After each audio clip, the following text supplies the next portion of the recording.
bwkha thalsa angle no nu yakhe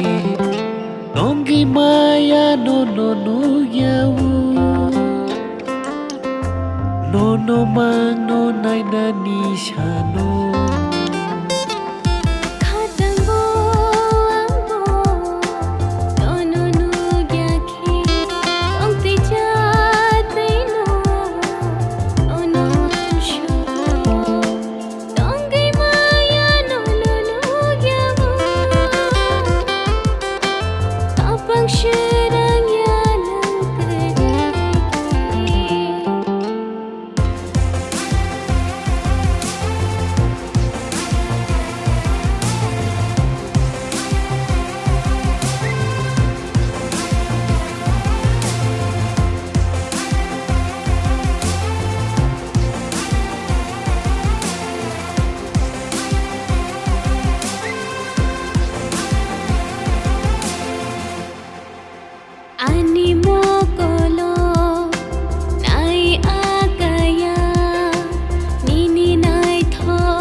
Juniya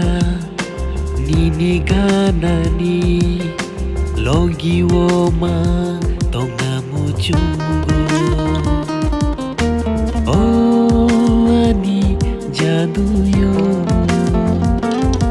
angana tongke imung shananya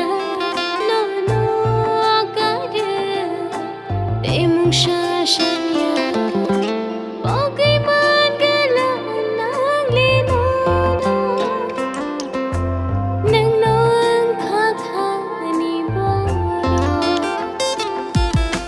gana tongke tai mung shananya no kanai ani shahavya dongi maya no yau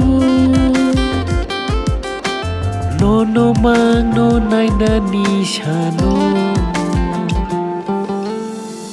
amjak mani wayungo ang bayang achok laina kaishni pali bachini amjak mano she laina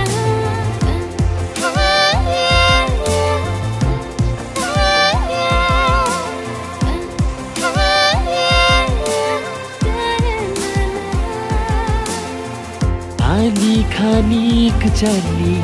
tong thai le ni no imang wajak bang mu thang ngai nung bai no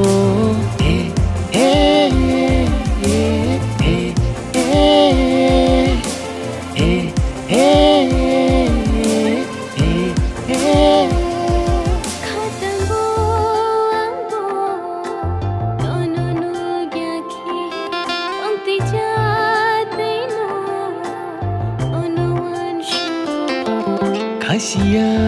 wngo aniyo bwkha thalsa angle